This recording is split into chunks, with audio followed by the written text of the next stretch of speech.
tutuusin po, maswerte tayong mga Pilipino. Kada 3 taon, nabibigyan tayo ng pagkakataon para pumili ng mga bagong pinuno. Mula 1946 hanggang nitong huling 2013 barangay elections, 41 beses na pong nabigyan ng pagkakataon ang mga Pilipino para bumoto. Base po yan sa pag-aaral ng GMA News Research.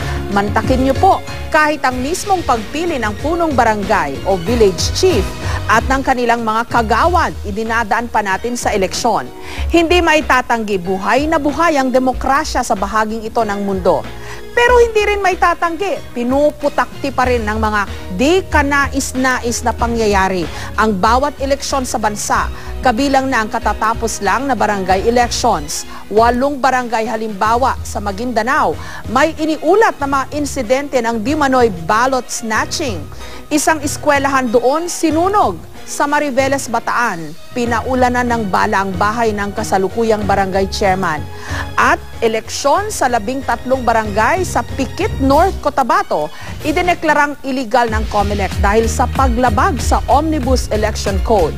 Patunay lang po na sa kabila ng pagkakaroon ng masiglang demokrasya at mahaba-habang kasaysayan ng botohan sa ating bansa, marami pa tayong kailangang gawin para protektahan ang karapatan at pangalagaan ang sagradong pribilehyo ng pagboto.